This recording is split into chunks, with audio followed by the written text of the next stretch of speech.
করি আমার কথা শুনতে পাচ্ছেন? জি ম্যাম। ওয়ালাইকুম আসসালাম। জি শুনে যাচ্ছে। ওকে ওকে, স্ক্রিন শেয়ার দেওয়া হয়েছে। স্ক্রিনটা কি দেখা যাচ্ছে? জি। ওকে, আচ্ছা, আজকে আমরা একেবারে ইন্ট্রোডাক্টরি কিছু কথাবার্তা বলবো, একেবারে পাওয়ার সিস্টেমের বেসিক্স কিছু কথাবার্তা। গত ক্লাসে আমি বলেছিলাম যে পাওয়ার সিস্টেমটাকে আমরা আসলে ৩টা ভাগে ভাগ করতে পারি। ৩টা ভাগের মধ্যে ছিল হচ্ছে জেনারেশন, ট্রান্সমিশন এবং ডিস্ট্রিবিউশন। ঠিক আছে? এখানে দেখেন জেনারেশন, ট্রান্সমিশন, ডিস্ট্রিবিউশন এবং পাওয়ার কনজাম্পশন। পাওয়ার কনজাম্পশন বলতে বোঝানো হচ্ছে যে পাওয়ার কনজাম্পশন বলতে কনজিউমার সাইডটা বোঝানো হচ্ছে। কনজিউমার সাইড মানে আমরা বিদ্যুৎ ব্যবহার করছি। ঠিক আছে? এখানে একটা আম ছবি দিয়ে আপনাদেরকে একটু বোঝানো হয়েছে যে এখানে পাওয়ার সিস্টেমের ৪টা ভাগে বা ৩টা ভাগে কি কি আসলে জিনিস থাকে। ঠিক আছে? এখানে দেখেন জেনারেশন সাইডে দেখানো হচ্ছে নন renewable energy, wind source, solar energy. Solar energy, wind source এগুলো হচ্ছে রিনিউয়েবল সোর্স, আর নন রিনিউয়েবল সোর্স মানে হচ্ছে কনভেনশনাল যেই পদ্ধতিগুলোতে বিদ্যুৎ উৎপাদন করা হয় বা পাওয়ার প্ল্যান্টে পাওয়ার জেনারেশন করা হয়। সাবস্টেশন ট্রান্সফরমার এবং আদার্স ইকুইপমেন্ট থাকে। এখানে কিছু টাওয়ার দেখতে পাচ্ছি আমরা। দেন থাকতেছে হচ্ছে আপনার ডিস্ট্রিবিউশন সাইডেও ডিস্ট্রিবিউশন সাবস্টেশন থাকে। সেখান থেকে লোড বা কনজিউমারের কাছে চলে যাচ্ছে। কনজিউমারের কাছে যাওয়া মানে এখানে দেখেন কনজিউমারের কাছে এখানে তার ইলেকট্রিক্যাল ভেহিকেল থাকতে পারে, তার বাসা বাড়িতে তার লোড থাকতে পারে, এখানে মাইক্রোগ্রিড থাকতে পারে। মাইক্রোগ্রিড মানে কি? এখানে ছোট একটা গ্রিড ব্যবহার করা হচ্ছে। এই গ্রিড বলতে আসলে কি বোঝানো হচ্ছে? এখানে মাইক্রোগ্রিড, ঠিক আছে? দ্যাট মিনস ছোট গ্রিড। এই ছোট গ্রিডটাতে কি থাকতেছে? ছোট ছোট কিছু পাওয়ার উৎপাদন করে এমন জেনারেশন ইউনিট থাকতেছে। সেই জেনারেশন ইউনিট গুলোতে যে বিদ্যুৎ উৎপাদন করতেছে সেগুলো এই মাইক্রোগ্রিডে দেয়া হচ্ছে। এবং এই মাইক্রোগ্রিডের কাজ কি? মাইক্রোগ্রিডের কাজ হচ্ছে এই ছোট ছোট যেই জেনারেশন ইউনিট গুলো আছে, এই জেনারেশন ইউনিট গুলোই কিন্তু আসলে আবার কনজিউমার। তারা কনজিউমারও, তারা আবার হচ্ছে জেনারেশন ইউনিটও। কিভাবে? অনেক বাসায় দেখবেন যে সোলার প্যানেল থাকে। এখন যেমন বিদ্যুৎ কানেকশনের জন্য বাসা বাড়িতে সোলার প্যানেল লাগাতে হয়। তো সোলার প্যানেল লাগানোর ইস্যুটা কি? সোলার প্যানেল যদি একটা বাসায় নিজের একটা সোলার প্যানেল থাকে, সেক্ষেত্রে কি কাজটা হচ্ছে? এই সোলার প্যানেল দিয়ে যে বিদ্যুৎ জেনারেশন হচ্ছে সেই বিদ্যুৎটাকে সে নিজে ব্যবহার করছে, এবং যদি উদ্বৃত্ত থাকে সেই উদ্বৃত্তটা সে গ্রিডে দিচ্ছে। কেন? যেন সে এই গ্রিড থেকে খুব ছোট একটা জোন, এই মাইক্রোগ্রিড দিয়ে খুব ছোট একটা জোনকে কভার করা হয়। সো ওইখানে ধরেন 4টা বাসা আছে, তো 4টা বাসাই নিজস্ব পিভি প্যানেল কানেক্টেড। এখন তাহলে সোলার প্যানেল দিয়ে যখন তার বিদ্যুৎ উৎপন্ন হচ্ছে, তার নিজের যেই বাসায় তার নিজের যেই খরচ সেটা মিট আপ করে সে যদি অতিরিক্ত থাকে সেটা গ্রিডে দিচ্ছে। বাকি 3টা বাসার কারো যদি প্রয়োজন হয় তারা যেন সেখান থেকে নিতে পারে। ঠিক আছে? সো মাইক্রোগ্রিডের কাজ হচ্ছে এটাই। আবার যখন গ্রিড দেখবে যে তার 4টা বাসার মধ্যে কারোরই দরকার নাই, জেনারেশন তো হচ্ছে, পিভি প্যানেল জেনারেশন তো হচ্ছে, তখন সে গ্রিড কি করবে? তখন সে মেইন গ্রিডে জিনিসটাকে দিয়ে দিবে। সো মাইক্রোগ্রিডের কাজটা হচ্ছে ছোট একটা গ্রিড যে ছোট একটা পরিসরকে কন্ট্রোল করে। ঠিক আছে? সো মাইক্রোগ্রিড আসলে কনজিউমার সাইডেরই একটা এক্সাম্পল, এবং সেখানে সে কনজাম্পশনও করছে, সে ব্যবহারও করছে, আবার যদি উদ্বৃত্ত থাকে সেই উদ্বৃত্তটা সে অন্যকে দিচ্ছে বা পুরো জিনিসটাকে হ্যান্ডেল করছে। ঠিক আছে? আচ্ছা, একজন একটু হাত উঠিয়েছেন, কিছু বলবেন? জি ম্যাম। আমার কোশ্চেন ছিল ম্যাম, আমি যে এই ছোট ইউনিট গুলো থেকে বিদ্যুৎ নিচ্ছি ম্যাম, তো আমার কি তাহলে ম্যাম যে বড় সোর্স গুলো থেকে যে বিদ্যুৎ আসছে ট্রান্সমিট ম্যাম, তাহলে কি আমরা ওটা ইউজ করতেছি না? না, ওটাও ইউজ করছি। এটা আসলে হচ্ছে স্মার্ট গ্রিডের একটা কনসেপ্ট। স্মার্ট গ্রিডের কনসেপ্টটা কি বলছে? স্মার্ট গ্রিডের কনসেপ্টটা হচ্ছে যে প্রত্যেকটা নর্মাল আমাদের কনভেনশনাল ইয়েতে কি হয়? ওয়ান ওয়ে পাওয়ার ফ্লো, তাই না? ওয়ান ওয়ে পাওয়ার ফ্লো মানে হচ্ছে গ্রিড থেকে শুধু আমাদের কাছে বিদ্যুৎ আসছে। ঠিক আছে, এবং আমরা যে বিদ্যুৎ ব্যবহার করছি সেই বিদ্যুৎ ব্যবহারের ইনফরমেশনটা গ্রিডের কাছে কি আছে, সেই বিদ্যুৎ ব্যবহারের ইনফরমেশনটা হচ্ছে গ্রিডের কাছে। আমি কতটুকু বিদ্যুৎ ব্যবহার করছি সেই ইনফরমেশনটার মাধ্যমে সে আমাকে বিল জেনারেট করে দিচ্ছে। ঠিক আছে, এটাই হচ্ছে এখনকার নর্মাল গ্রিডের সাথে আমাদের কনজিউমারদের রিলেশন। কিন্তু স্মার্ট গ্রিডের কনসেপ্টটা কি বলে? স্মার্ট গ্রিডের কনসেপ্টটা বললে হচ্ছে পাওয়ার ফ্লো হবে two way. Two way means কি? গ্রিড থেকে কনজিউমারের কাছে আসবে, আবার কনজিউমার নিজেও একটা সোর্স হিসেবে কাজ করবে। ঠিক আছে, কিভাবে? যখন তার অতিরিক্ত বিদ্যুৎ থাকছে তখন সেটা সে গ্রিডে দিয়ে দিবে। সো টু ওয়ে পাওয়ার ফ্লো হচ্ছে, এবং এখানকার ইনফরমেশনটাও হচ্ছে স্মার্ট ইনফরমেশন হ্যান্ডলিং ইউজ করা হয়। কিভাবে? কারণ হচ্ছে এখানে ইউজার কতটুকু বিদ্যুৎ ব্যবহার করছে সেটা সেই ইনফরমেশনটার উপরেই ডিপেন্ড করছে যে তার পাওয়ার ফ্লোটা কোন দিকে যাবে। তার যদি এমন হয় যে তার গ্রিড থেকে বিদ্যুৎ আসা প্রয়োজন, তার নিজের যেই সোর্স আছে সেই সোর্স দিয়ে তার বিদ্যুতের চাহিদা মিট আপ হচ্ছে না, তখন সে গ্রিড থেকে নিচ্ছে। এই ইনফরমেশনটা প্রয়োজন। আবার এমন যদি হয় যে সে যেই উৎপাদন করছে সেটাই তার যথেষ্ট, তার গ্রিড থেকে কোনো কানেক্টিভিটি প্রয়োজন নেই, কোনো সাপ্লাই প্রয়োজন নেই, তখন সে গ্রিড থেকে কিছু নিবে না। ঠিক আছে, সো এই জিনিসগুলো হচ্ছে এই জিনিসগুলো হচ্ছে যে সে গ্রিড থেকে কি নিচ্ছে কি নিচ্ছে না, এই ইনফরমেশন গুলো সে স্মার্টলি হ্যান্ডেল করে। আবার এমন যদি হয় যে তার যেই উৎপাদন হচ্ছে সেই উৎপাদন এক্সেস, এতখানি উৎপাদন তার প্রয়োজন নেই, তখন সে এটা আবার গ্রিডে দিয়ে দিবে। ঠিক আছে, সো এই মাইক্রোগ্রিড কনসেপ্টটা যেখানে আছে এখানে হচ্ছে টু ওয়ে পাওয়ার ফ্লো থাকে। এটা আসলে স্মার্ট গ্রিডের একটা কনসেপ্ট। জি বলেন এবার।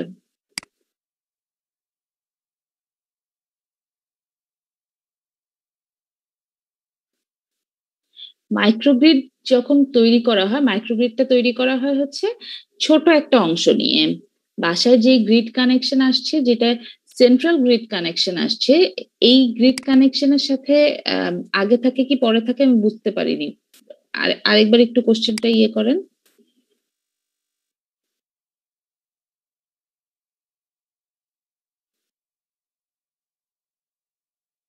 মাইক্রোগ্রিডটা তো হচ্ছে আপনার আমি যেটা বললাম যে আপনি চিন্তা করতে পারেন যে আপনার বাসায় একটা এখনকার বাসা বাড়িগুলাতে তো ধরেন 5টা ফ্ল্যাট আছে। ঠিক আছে, একটা বাসা তার মধ্যে 5টা ফ্ল্যাট আছে। তো এই 5টা ফ্ল্যাটের এই বাসার উপরে একটা সোলার প্যানেল আপনি লাগাইছেন। ঠিক আছে, এখন এই 5টা সোলার প্যানেলের মাধ্যমে যে বিদ্যুৎ আসতেছে সেটা দিয়ে, তাহলে সেটাই একটা মাইক্রোগ্রিড। ঠিক আছে, এখন আগে থাকে কি পরে থাকে এটা আসলে কোশ্চেনটা যায় না এই কারণে, কারণ মাইক্রোগ্রিডটা তো হচ্ছে এই ছোট একটা অংশ, এবং এটা হচ্ছে আপনার কি বলে কনজিউমার সাইডে, কারণ সে কিন্তু আবার ইউজার হিসেবেও কাজ করছে। সে কনজামশনের কাজও করছে, আবার সে গ্রিডের কানেক্টিভিটির কাজও করছে। এই গ্রিড কানেকশনটা হচ্ছে একেবারে লোড সাইডে। আর নর্মাল আমাদের যে গ্রিডের কানেকশন আসছে, এই গ্রিড কানেকশন তো আসছে হচ্ছে আপনার জেনারেশন ইউনিট থেকে, জেনারেশন ইউনিট থেকে গ্রিডে পাঠায় দিচ্ছে, সেই গ্রিড থেকে ট্রান্সমিশন হচ্ছে, সেই ট্রান্সমিশন থেকে ডিস্ট্রিবিউশন হচ্ছে, ডিস্ট্রিবিউশন হয়ে লোড হয়ে আসছি। ম্যাডাম, জি, ওই যে মানে বিভিন্ন দেশে দেখা যায় যে ছোট ছোট এরিয়ার মধ্যে মানে একটা বা দুটো উইন্ড মিল থাকে, তো ওইটা কি মাইক্রোগ্রিডের মধ্যে পড়তেছে কিনা একটা এরিয়ার জন্য? হ্যাঁ, ছোট ছোট এরিয়া যখন সে কাভার করে, একটা ছোট এরিয়া যখন সে কাভার করে বা ছোট ইউজার জোন যখন সে কাভার করে, তখন সেটাই মাইক্রোগ্রিড। এরিয়া বলে আসলে বোঝানোটা ডিফিকাল্ট, ইউজার জোন বলাটা সহজ, কারণ আমাদের দেশে ধরেন যেই রকম ঘনবসতি, অন্য আরেক জায়গায় তো সেরকম না। তো ছোট একটা ইউজার জোনকে যখন সে হ্যান্ডেল করছে সেটাই মাইক্রোগ্রিড।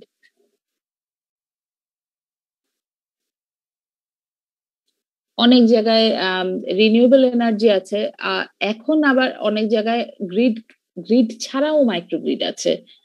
ঠিক আছে, গ্রিড কানেকশন ছাড়াও কিন্তু মাইক্রোগ্রিড হয়। এখানে যেটা দেখানো হয়েছে এটা গ্রিড কানেক্টেডেরই একটা অংশ, বাট এখন কিন্তু অনেক জায়গায় গ্রিডের কানেকশন ছাড়াও মাইক্রোগ্রিড হয়। কেমন? যেমন ধরেন আপনার যেই জায়গাতে প্রত্যন্ত অঞ্চল যেখানে বিদ্যুতের কানেক্টিভিটি নাই, ঠিক আছে, বিদ্যুতের কানেক্টিভিটি নাই, একটা গ্রাম, সেই গ্রামে বিদ্যুতের কানেক্টিভিটি নাই, 5টা বাসা তাদের যেই ওয়েস্ট ম্যাটেরিয়াল, সেই ওয়েস্ট ম্যাটেরিয়াল দিয়ে বায়োগ্যাস করে 5টা বাসায় বিদ্যুতের কানেক্টিভিটি চলছে। ওদের একটা ছোট জেনারেটর আছে, সেই জেনারেটর আছে এবং হচ্ছে আপনার কি বলে ওয়েস্ট ম্যাটেরিয়াল প্রসেসের জন্য যেই ডোম টোম যা প্রয়োজন হয় সেগুলো আছে, আর একটা ছোট জেনারেটর আছে। তাহলে সেটা কিন্তু একটা মাইক্রোগ্রিড, কারণ সে 5টা বা ছোট একটা কি বলে ছোট একটা অংশকে, ছোট একটা ইউজার গ্রুপকে সে সার্ভিস দিচ্ছে। তার সাথে কিন্তু আবার নর্মাল কি বলে কনভেনশনাল গ্রিডের কোনো কানেক্টিভিটি নাই, বাট সে কিন্তু মাইক্রোগ্রিড, ছোট্ট একটা গ্রিড, সে ছোট একটা অংশকে সার্ভিস দিচ্ছে। ম্যাডাম এখানে কি ম্যাডাম ইউজার নাম্বার দেন হচ্ছে হলো মাইক্রোগ্রিড এনার্জি কোনো রেঞ্জ আছে? বুঝিনি, আরেকবার বলেন, কথা কেটে গেল। মানে ওই যে জেনারেশন, আমি কোনটাকে জেনারেশন পর্যায়ে ফেলাবো বা কোনটাকে ডিস্ট্রিবিউশন পর্যায়ে ফেলাবো এটা বুঝার, মানে মাইক্রোগ্রিড পর্যায়ে ফেলাবো এটা বুঝার জন্য কি কোনো মানে ইউজার নাম্বার অথবা এনার্জি রেঞ্জ আছে না, যে নাম্বার রেঞ্জ আছে কোনো, এটার উপর বেস করে কি জেনারেশন পর্যায়ে ফেলায় বা মাইক্রোগ্রিড পর্যায়ে ফেলায়? এরকম থিওরিটিক্যাল কিছু কনসেপশন তো আছেই, কিন্তু তারপরও আমাদের গ্রিড কানেকশন আর মাইক্রোগ্রিড কানেকশন এটা খুব সহজ হিসাব। মাইক্রোগ্রিড যখন ছোট একটা অংশ নিয়ে, আর গ্রিড হচ্ছে আমাদের দেশের, যখন আমি চিন্তা করতেছি গ্রিড কানেকশন সেটার একটা হিসাব, আর মাইক্রোগ্রিড হচ্ছে ছোট একটা অংশ নিয়ে, ফুল গ্রিড কানেকশন না, একটা ছোট অংশ নিয়ে। এটা সেইভাবে কোনো যে না এখানে কত ভোল্ট ইয়ে থাকবে, কিছু তো ইলেকট্রিক্যাল প্যারামিটার তো কিছু মেনটেন করা হয়। সেটা যখন আপনি কতটুকুকে মাইক্রোগ্রিড বলবেন, সেটার কিছু তো ইলেকট্রিক্যাল প্যারামিটার আছে, বাট বেসিক কনসেপশন হচ্ছে যে খুব ছোট অংশ নিয়ে যখন সে কাজ করে, খুব ছোট ঠিক বলাটা ঠিক হবে না, ছোট একটা ইউজার কে যখন সে সার্ভিস দেয় তখন সেটাই মাইক্রোগ্রিড। ম্যাম স্মার্ট মিটারটা কি ছিল যদি একটু বলতেন? আচ্ছা, স্মার্ট মিটার হচ্ছে যে যেই মিটারটা স্মার্টলি হ্যান্ডেল করে। স্মার্ট মিটার মানে হচ্ছে যে কথাটা বললাম যে টু ওয়ে ইনফরমেশন তার কাছে আসছে, ঠিক আছে। এবং স্মার্ট মিটারের মানে টু ওয়ে ইনফরমেশন বলতে আসলে এখানে বোঝানো হচ্ছে ওয়ান ওয়ে ইনফরমেশন। এখনকারটা দেখবেন, এখনকারটা হচ্ছে one way information. One way information কেন? কারণ গ্রিডের কি সিচুয়েশন সেটা কি আমরা জানি? আমরা ইউজাররা জানি? আমরা জানি না। গ্রিড বা যারা আমাকে সেবাদানকারী যে প্রতিষ্ঠান, সেই প্রতিষ্ঠান শুধু আমার কতটুকু বিদ্যুৎ ব্যবহার হচ্ছে সেই হিসাবটা রাখছে। কেন? কারণ সে আমার কাছ থেকে বিল নিবে, ঠিক আছে। আমার কতটুকু বিদ্যুৎ ব্যবহার হচ্ছে, আমার অতিরিক্ত কোনো বিদ্যুৎ আছে কিনা, সেটা সে নিতে পারবে কিনা, এই জাতীয় কোনো ইনফরমেশন নেয়ার তার কোনো ক্ষমতা নাই। আবার স্মার্ট মিটারের আরেকটা ইস্যু হচ্ছে এখানে ইনফরমেশন, গ্রিডেরও ইনফরমেশন তার কাছে আসছে যে গ্রিডে কতটুকু বিদ্যুৎ আছে, সে কতটুকু নিতে পারবে। গ্রিডে যদি তার সিচুয়েশন খারাপ থাকে, কখনো গ্রিডে কোনো সমস্যা হয় যে না গ্রিডে আমাকে দেওয়ার মতো এতখানি বিদ্যুৎ নাই, তখন সে কি করবে? তখন সে তার ইউজ কমায় দিবে, ইউজার তার ব্যবহার কমায় দিবে। আমি বুঝতেছি যে এতখানি ব্যবহার করার মতো, দেওয়ার মতো তার প্রোডাকশন নাই, তখন আমি কি করতে পারি? আমি আমার ব্যবহার কমায় দিতে পারি। স্মার্ট মিটার মানে হচ্ছে যেটা স্মার্ট গ্রিডেরই একটা অংশ, এখানে হচ্ছে টু ওয়ে কমিউনিকেশন থাকে। এখন যেটা হচ্ছে one way communication, smart meter হচ্ছে টু ওয়ে কমিউনিকেশন যেখানে থাকে। এবং স্মার্ট মিটার অলরেডি এখন মানে স্মার্ট মিটারের মাধ্যমে আপনি কতটুকু ব্যবহার আপনি করছেন আপনি দেখতে পারবেন। কতটুকু ব্যবহার, গ্রিডের কতটুকু বিদ্যুৎ আছে, কতটুকু আমি ব্যবহার করতে পারবো, আমার জন্য কতটুকু আছে, এই ইনফরমেশন গুলো তার থাকে না। না না না, আমরা বাংলাদেশে এখন আসছে শুধু prepaid meter, prepaid meter, postpaid meter, ওই কার্ড দিয়ে অনেকের বিল দেয়া হয় না, সেটা হচ্ছে প্রিপেইড মিটার। স্মার্ট মিটার নাই আমাদের। স্মার্ট মিটার মানে হচ্ছে টু ওয়ে, যেখানে কমিউনিকেশন হবে। ঠিক আছে, ওই মিটারটাকে অটোমেটিক বুঝতে পারে যে মানে গ্রিডের বিদ্যুৎ লাগবে কিনা অথবা গ্রিড থেকে বিদ্যুৎ নিতে হবে কিনা, এরকম বুঝতে পারে? অটোমেটিক তো আর বুঝতে পারে না, তার কাছে তো কমিউনিকেশনের চ্যানেল থাকে, কমিউনিকেশনের চ্যানেল থাকতে হবে। সে তো আর গায়েবী প্রক্রিয়ায় বুঝতে পারবে না, চ্যানেল থাকতে হবে। দ্যাট মিনস তার কাছে গ্রিডেরও ইনফরমেশন আসার মতো সিচুয়েশন আছে, তার কাছে ইউজারেরও ইনফরমেশন আসার মতো কমিউনিকেশন চ্যানেল আছে। ঠিক আছে, পরের টপিকে যাব। জি ম্যাম। ওকে, ওভারহেড ট্রান্সমিশন লাইন। এখানে আমরা নর্মাল আমাদের যে কনভেনশনাল ওভারহেড ট্রান্সমিশন লাইনের একটা ছবি দেখতে পাচ্ছি, টাওয়ার দেয়া আছে এবং কিছু তার দেখতে পাচ্ছি। এই ধরনের ছবি আমরা খুব সচরাচরই দেখতে পারি। আচ্ছা, ওভারহেড ট্রান্সমিশন লাইনের কিছু কম্পোনেন্টের কথা এখানে বলা আছে। আমরা জানি যে তারের মধ্য দিয়ে বিদ্যুৎ প্রবাহিত হয়, সেটা কন্ডাক্টর। সাপোর্ট বলতে আমরা বুঝাচ্ছি যেটার মধ্যে তারগুলো লাগানো থাকে, দ্যাট মিনস সেটা পোল হতে পারে বা টাওয়ার হতে পারে। নর্মালি আমরা আমাদের বাসা বাড়ির সামনে যেগুলো দেখতে পারি সেগুলো হচ্ছে পোল, আর সাবস্টেশনে যেগুলো দেখি সেগুলো হচ্ছে টাওয়ার। ইনসুলেটর থাকবেই, যে কোনো তারের ক্ষেত্রেই তার প্রোটেকশন প্রয়োজন হয় এবং সেখানে ইনসুলেটরের প্রয়োজন হয়। ইনসুলেটরের কাজ হচ্ছে কন্ডাক্টরকে প্রোটেকশন দেয়া। এবং ক্রস আর্ম থাকে, ক্রস আর্ম হচ্ছে এইরকম হাতের মতো যে অংশটা দেখবেন, পোলেও থাকে টাওয়ারেও থাকে, এই হাতের মতো যে অংশটা, এটাকে বলা হয় ক্রস আর্ম। এছাড়াও আরো কিছু এলিমেন্ট থাকে, যেমন লাইটেনিং অ্যারেস্টার, দেন স্পেসার, ড্যাম্পার, এই জাতীয় কিছু এলিমেন্ট ট্রান্সমিশন লাইনের মধ্যে বা ওভারহেড ট্রান্সমিশন লাইনের মধ্যে আমরা দেখতে পাই। আচ্ছা, এবার আসি হচ্ছে এখানে কিছু জিনিস আছে যে আপনারা এগুলো একটু দেখবেন। এই যে প্রেজেন্ট পাওয়ার সিস্টেমের সিচুয়েশন, কত কিলোভোল্ট লাইন আছে, কোন জায়গায় কত কিলোভোল্ট লাইন আছে, এটা আপনারা একটু ওয়েবসাইটে গেলে আপনারা পাবেন। ঠিক আছে, সো এটা আপনারা নিজেরাই একটু দেখে নেবেন। আচ্ছা, এখানে গ্রিড নেটওয়ার্ক অফ বাংলাদেশ, এই জিনিসটাও নিজেরা একটু ছবিগুলো দেখবেন, একটু জুম করে দেখবেন। আচ্ছা, পাওয়ার ট্রান্সমিশনের একটা খুব ইম্পর্টেন্ট জিনিস হচ্ছে পাওয়ার যেই ট্রান্সমিশন হয় সেটা কি ভোল্টেজ লেভেলে ট্রান্সমিট হয়। ঠিক আছে, পাওয়ার ট্রান্সমিট হয় হচ্ছে হায়ার ভোল্টেজ লেভেলে। কেন হায়ার ভোল্টেজ লেভেলে ট্রান্সমিট হয়? লস কমানোর জন্য। লস কমানোর জন্য। Very good. যদি ভোল্টেজ লেভেলটা অনেক বেশি হয় তার মানে হচ্ছে তার কারেন্টটা অনেক কম হবে, যেহেতু ট্রান্সফরমার ব্যবহার করছি আমরা।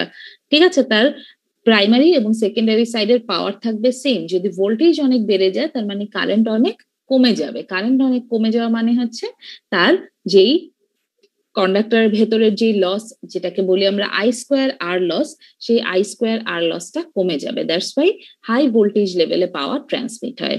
ঠিক আছে, আচ্ছা, এবার আসছি হচ্ছে আমরা পাওয়ার সিস্টেমকে রিপ্রেজেন্ট করা হয় কিভাবে। পাওয়ার সিস্টেমকে খুব সিম্পল একটা ডায়াগ্রাম দিয়ে যখন আমরা রিপ্রেজেন্ট করি সেটাকে বলি আমরা ওয়ান লাইন ডায়াগ্রাম।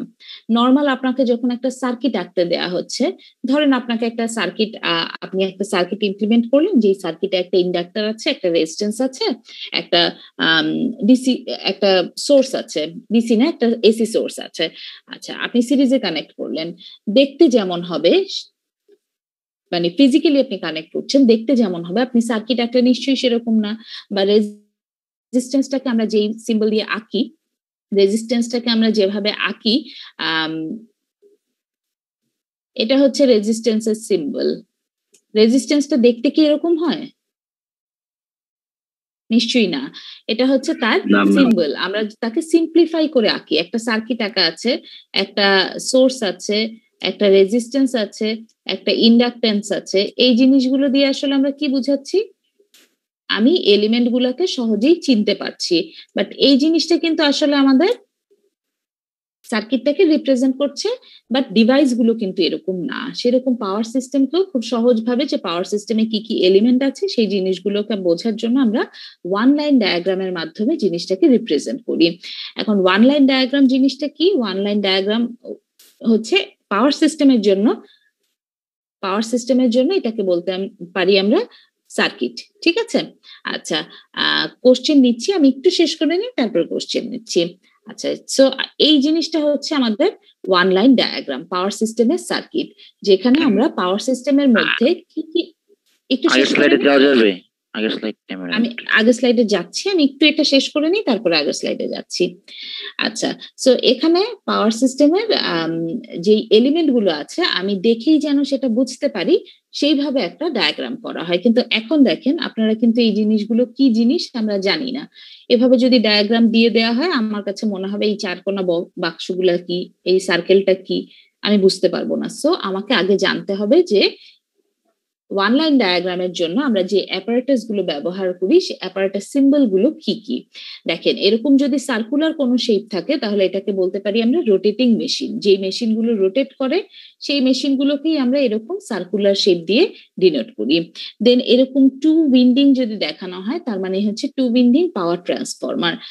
তিনটে উইন্ডিং দেখানো হলে এটা হচ্ছে থ্রি উইন্ডিং পাওয়ার ট্রান্সফরমার। এখানে যেটা দেখানো হয়েছে এটা হচ্ছে ফিউজ। দেন ফিউজের কাজ কি? ফিউজের কাজ হচ্ছে যদি অতিরিক্ত কারেন্ট ফ্লো হয় তখন সে সিস্টেমটাকে আইসোলেটেড করে দেয়, যে সিস্টেমে কোথাও কোনো ফল্ট আছে তো সিস্টেমকে আইসোলেটেড করে দেই। আপনারা অনেকে দেখে থাকবেন আমাদের বাসায় অনেক সময়, এখন তো ফিউজ কম ব্যবহার করা হয়, এখন সব জায়গায় সার্কিট ব্রেকার ব্যবহার করা হয়। আগে ফিউজ ব্যবহার করা হতো, ফিউজটাকে অনেক সময় বলতাম না যে আমরা ফিউজ পুড়ে গেছে। ফিউজ পুড়ে গেছে মানে কি? অতিরিক্ত কারেন্ট ফ্লো হয়েছে, ফিউজটা পুড়ে গিয়ে সার্কিটটাকে আইসোলেট করে ফেলছে। ফিউজটা চেঞ্জ করে দিলে আবার বিদ্যুৎ কানেকশন আসতো। ঠিক আছে, সিস্টেমটা কি কোথাও যদি কোনো সমস্যা হয়ে থাকে সেই সমস্যাটা সমাধান করে ফিউজটাকে পরিবর্তন করে দিলে আবার সার্কিটটা কমপ্লিট হবে, কারেন্টের ফ্লো হবে। আচ্ছা, কারেন্ট ট্রান্সফরমার যদি সিরিজে কানেক্টেড উইন্ডিং থাকে তাহলে কারেন্ট ট্রান্সফরমার, যদি প্যারালালি থাকে তাহলে পোটেনশিয়াল ট্রান্সফরমার। দেন আসছে অয়েল সার্কিট ব্রেকার। এরকম চারকোনা বক্স যদি থাকে সেটা হচ্ছে অয়েল সার্কিট ব্রেকার। এই ধরনের সিম্বল থাকলে সেটা এয়ার সার্কিট ব্রেকার। এটা হচ্ছে ট্রান্সফরমারের connection, delta connection, Y connection, তারপর একটা হচ্ছে ওয়াই তার গ্রাউন্ডেড কানেকশন। এবার দেখেন এখন যদি আমরা এই সিম্বলটা দেখি এখন কিন্তু আমরা বলতে পারবো এই যে সার্কুলার অংশ, এই সার্কুলার অংশটা দিয়ে কি বোঝানো হয়েছে? Rotating machine. তাহলে এই যে ওয়ান লাইন ডায়াগ্রামটা, এই ওয়ান লাইন ডায়াগ্রামটাতে কয়টা রোটেটিং মেশিন আছে? দুইটা রোটেটিং মেশিন আছে, ঠিক আছে। এবং এই রোটেটিং মেশিন গুলো কিভাবে কানেক্টেড?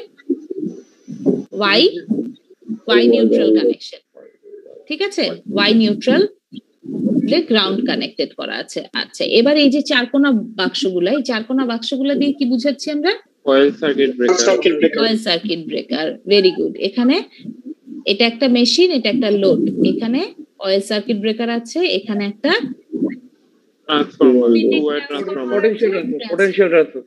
ট্রান্সফরমার আছে। সেই ট্রান্সফরমারের লেফট সাইড কানেক্টেড হচ্ছে Y neutral, right side connected Y neutral, ঠিক আছে। এখানে আরেকটা টু উইন্ডিং ট্রান্সফরমার আছে যেটার কানেকশন হচ্ছে ওয়াই নিউট্রাল ডেল্টা কানেকশন। দেন বাস কানেক্টেড, সেখান থেকে আবার সার্কিট ব্রেকার আছে। এখানে আপনার আরেকটা রোটেটিং মেশিন এবং একটু খেয়াল করে দেখবেন যে এই যে দেখেন এটা হচ্ছে বাস। যদি বাস 1 এর কথা চিন্তা করেন, এটা হচ্ছে বাস 1, লোড থেকে কানেকশন আসছে, আবার রোটেটিং মেশিন থেকে কানেকশন আসছে। প্রত্যেকটার সামনে একটা করে সার্কিট ব্রেকার আছে। কেন? প্রত্যেকটা ডিভাইসকে সে প্রোটেকশন দেওয়ার জন্য। যদি লোডে কোনো ধরনের মিসম্যাচ হয় বা কোনো ধরনের সমস্যা হয় তাহলে কোন সার্কিট ব্রেকারটা অফ হয়ে যাবে? লোডের সাথে যে সার্কিট ব্রেকারটা আছে সেই সার্কিট ব্রেকারটা অফ হয়ে যাবে। তাহলে আমার পাওয়ার সিস্টেমের বাকি যে এলিমেন্ট গুলো আছে সেই এলিমেন্ট গুলো কি প্রোটেকশন পাইলো? বুঝতে পারছেন কথাটা? আবার ধরেন রোটেটিং মেশিনে কোনো ধরনের সমস্যা হলো, তখন তার সাথে যে সার্কিট ব্রেকার আছে সেটা অফ হয়ে যাবে। তখন লোড এবং আদার্স যেই এলিমেন্ট গুলো আছে সেই এলিমেন্ট গুলো প্রোটেকশন পাবে। সো প্রত্যেকটা ডিভাইসের সাথে circuit breaker connected. Circuit breaker কেন কানেক্টেড? সার্কিট ব্রেকার কানেক্টেড হচ্ছে পুরো সিস্টেমটাকে প্রোটেকশন দেওয়ার জন্য। সার্কিট ব্রেকারের কাজ হচ্ছে ওভার কারেন্ট যখন ফ্লো হবে তখন সার্কিট ব্রেকারটা ট্রিপ করবে বা সে সার্কিটটাকে ওপেন করে দিবে। ওপেন করে দিলে আর কারেন্ট ফ্লো হবে না। তারপরে তার যখন আবার সমস্যার সমাধান হবে তখন সার্কিট ব্রেকারটা ক্লোজ করা মানে হচ্ছে সার্কিটটাকে ক্লোজ করা, তার মধ্যে দিয়ে কারেন্ট ফ্লো হওয়া। ঠিক আছে, এই হচ্ছে মোটামুটি ভাবে পাওয়ার সিস্টেমের রিপ্রেজেন্টেশন। এবার আপনারা দুইজন হাত উঠিয়েছিলেন, একজন একজন করে বলেন। আগের স্লাইডে যেতে বলেছিলেন, বলেন।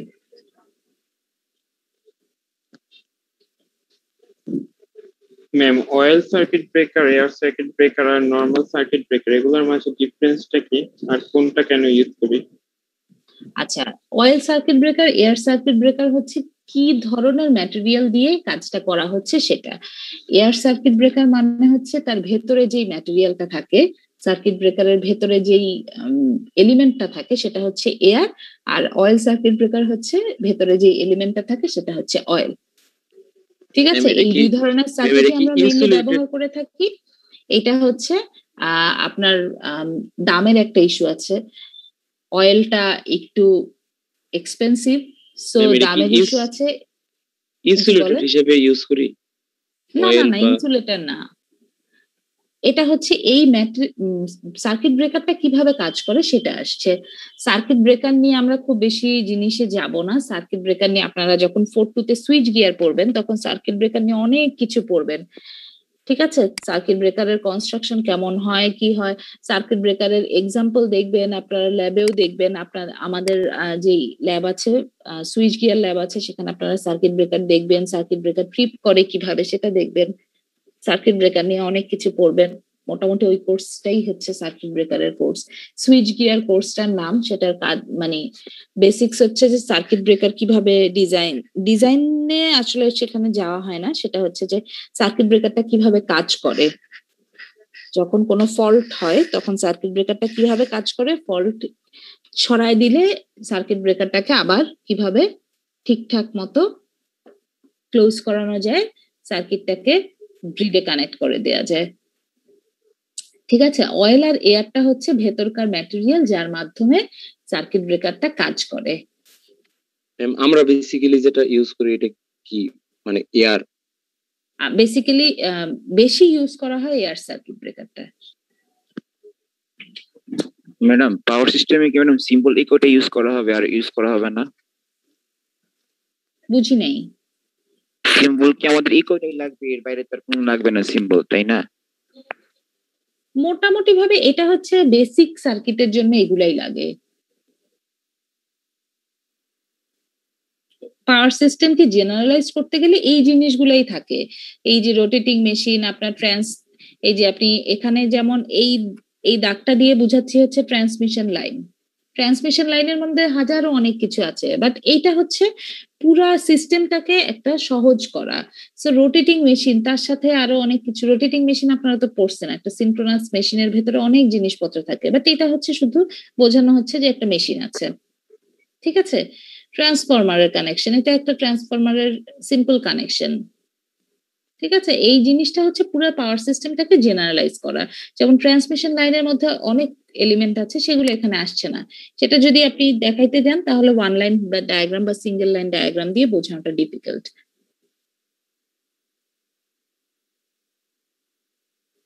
অবশ্যই না, ডেল্টা কানেকশনের ডিসঅ্যাডভান্টেজই এটা যে ডেল্টা কানেকশনে গ্রাউন্ড কানেক্ট দেওয়া যায় না। তিনটা পয়েন্ট তো এবিসি, তিনটা পয়েন্ট। ম্যাডাম, এই যে নিচে যে আপনার দুইটা ওয়াই কানেকশন দেওয়া আছে যে নিউট্রালের সাথে কানেক্টেড, এইখানে কি একটা কানেক্টেড আরেকটা অংশ ওয়াই কানেক্টেড, এটা বোঝানো হয়েছে? মানে এখানে যে দুইটা পার্ট একসাথে ট্রান্সফরমারের সাথে কানেক্টেড দেওয়া হয়েছে এটা? হ্যাঁ জি ম্যাডাম, এখানে দুইটা যে পার্ট একসাথে একটা ট্রান্সফরমার, এটা মানে বোঝানো হচ্ছে এই ট্রান্সফরমারটার তো প্রাইমারি উইন্ডিং আছে, সেকেন্ডারি উইন্ডিং আছে, তাই না? তার প্রাইমারি উইন্ডিং এর কানেকশন হচ্ছে ওয়াই কানেকশন, আর সেকেন্ডারি উইন্ডিং এর কানেকশন ওয়াই কানেকশন। এই ট্রান্সফরমারটা দিয়ে বোঝানো হয়েছে প্রাইমারির কানেকশন ওয়াই কানেকশন, সেকেন্ডারির কানেকশন ডেল কানেকশন।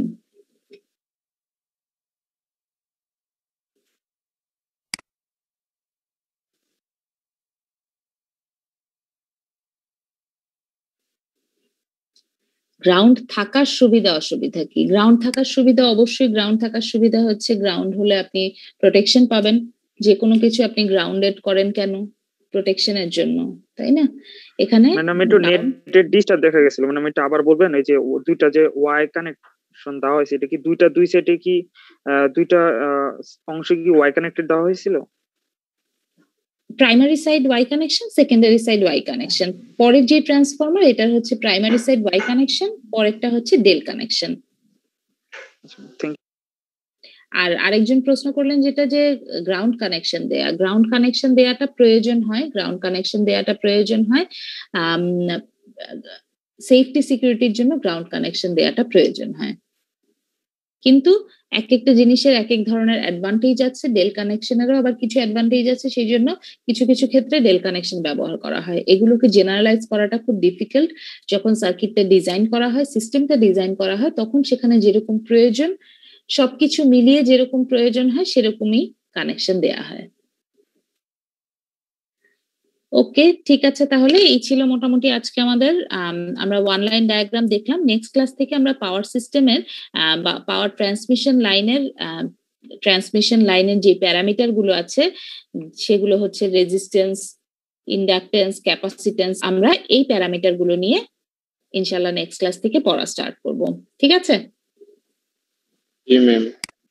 আচ্ছা, এখানে আমি একটু বলি ট্রান্সমিশন লাইনের প্যারামিটার গুলোকে আমরা আসলে এখানে যদি একটু ছবি দিয়ে দেখাই, এটা হচ্ছে একটা ট্রান্সমিশন লাইনের একটা ছবি।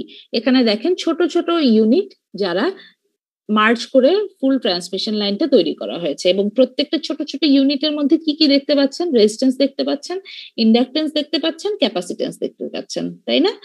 রেজিস্ট্যান্সের সাথে ইন্ডাকটেন্স সিরিজে কানেক্টেড আছে এবং ক্যাপাসিটেন্স হচ্ছে প্যারালালি কানেক্টেড। এই যে ছোট ছোট ইউনিট গুলো, এই ছোট ছোট ইউনিট গুলোকে মার্জ করে সম্পূর্ণ ট্রান্সমিশন লাইনটা তৈরি করা হয়। এবার আসি হচ্ছে এই যে ছোট ছোট ইউনিটগুলো, এই ইউনিটগুলোর মধ্যে যা যা এলিমেন্ট আছে তার মধ্যে রেজিস্ট্যান্স, ইন্ডাকটেন্স, ক্যাপাসিটেন্স। রেজিস্ট্যান্স সম্পর্কে কিন্তু আমরা অনেক কিছু অলরেডি জানি। রেজিস্ট্যান্স সম্পর্কে বিশেষ কিছু আর জানার নাই। রেজিস্ট্যান্স হচ্ছে ওহমস ল মেনে চলে, V = IR, এটা হচ্ছে তার একেবারে ক্যারেক্টারিস্টিক্স ইকুয়েশন। ঠিক আছে?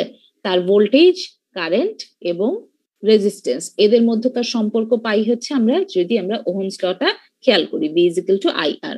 সো আমাদের পড়াশোনা হবে হচ্ছে ইন্ডাকটেন্স এবং ক্যাপাসিটেন্স কিভাবে কাজ করে, কি কি প্যারামিটার দিয়ে ভ্যারি করে, এই জিনিসগুলো নিয়ে।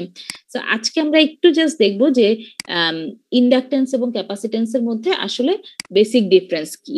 এখানে দেখেন দুইটা চার্জ দেখতে পাচ্ছি আমরা, একটা হচ্ছে প্লাস চার্জ আর একটা হচ্ছে মাইনাস চার্জ। এখন এই যে প্লাস চার্জ দেখতে পাচ্ছি, প্লাস চার্জের চারপাশে একটা ফিল্ড দেখতে পাচ্ছি, মাইনাস চার্জের চারপাশে আরেকটা ফিল্ড দেখতে পাচ্ছি। ঠিক আছে? তার মানে এই চার্জগুলো তাদের নিজস্ব একটা ফিল্ড ক্রিয়েট করে, তার নিজের চারপাশে একটা ফিল্ড ক্রিয়েট করে। ঠিক আছে? সো এই চার্জ যখন তার নিজের চারপাশে একটা ফিল্ড ক্রিয়েট করছে, এটা হচ্ছে ম্যাগনেটিক ফিল্ড। ম্যাগনেটিক ফিল্ড গুলো কি? একটা চার্জ তার মধ্য দিয়ে মানে একটা চার্জের ফ্লো যখন হচ্ছে তখন সে তার চারপাশে একটা ম্যাগনেটিক ফিল্ড বা চৌম্বক ক্ষেত্র তৈরি করছে। এবার এই চৌম্বক ক্ষেত্রের জন্য আমরা যে ইলেকট্রিক্যাল প্যারামিটারটা পাই সেটা হচ্ছে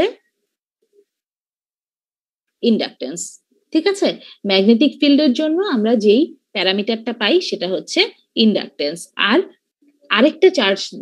আরেকটা ফিল্ড দেখেন যেখানে প্লাস চার্জ এবং মাইনাস চার্জের মধ্যকার একটা ফিল্ড। এখানে ফিল্ডটা দেখা যাচ্ছে, এই যে প্লাস থেকে মাইনাসের দিকে যাচ্ছে, তার মানে দুইটা চার্জের মধ্যে যেই ফিল্ডটা থাকে বা যেই ক্ষেত্রটা থাকে সেটাকে বলছি আমরা একটা ইলেকট্রিক ফিল্ড বা বৈদ্যুতিক ক্ষেত্র। ঠিক আছে? আচ্ছা, এই যে ইলেকট্রিক ফিল্ড, সেই ইলেকট্রিক ফিল্ডটার কারণে যেই প্যারামিটারটা তৈরি হয় সেটা হচ্ছে ক্যাপাসিটেন্স। তার মানে চার্জ আছে, সেই চার্জের মধ্যে দুই ধরনের ফিল্ড ক্রিয়েট হয়। চার্জের চারপাশে এক ধরনের ফিল্ড ক্রিয়েট হয় যেটাকে বলছি আমরা ম্যাগনেটিক ফিল্ড, এবং দুইটা চার্জ একজন আরেকজনের সাথে একটা ফিল্ড ক্রিয়েট করে যেটাকে বলছি আমরা ইলেকট্রিক ফিল্ড। ম্যাগনেটিক ফিল্ডের কারণে যে প্যারামিটারটা তৈরি হয় সেটা হচ্ছে ইন্ডাকটেন্স, এবং এই ইলেকট্রিক ফিল্ডের কারণে যে প্যারামিটারটা তৈরি হয় সেটা হচ্ছে ক্যাপাসিটেন্স। ওকে?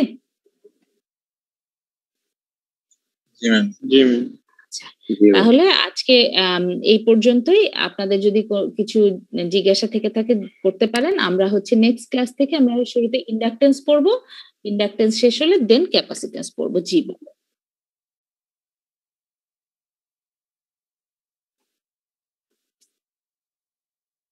সিঙ্গেল লাইন ডায়াগ্রামের নাকি এটা?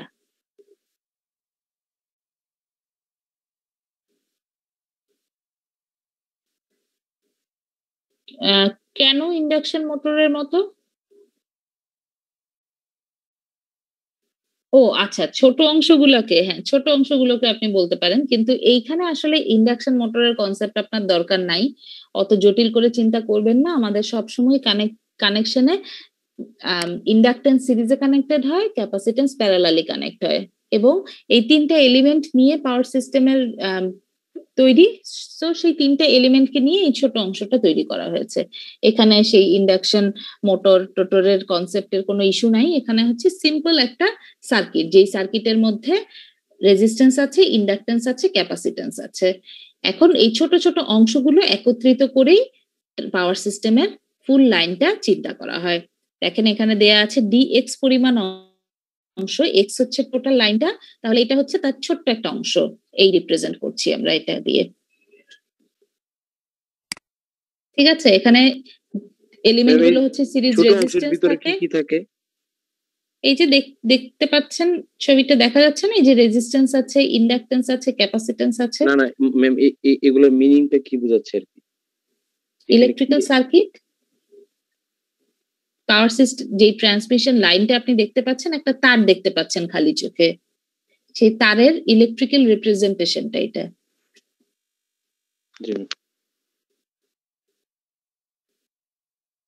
ঠিক আছে, বোঝা গেছে? জি ম্যাম। ওকে, ঠিক আছে, তাহলে আজকে তাহলে এই পর্যন্তই। আপনাদের যদি আর কোনো কোশ্চেন না থাকে তাহলে আজকে শেষ করছি।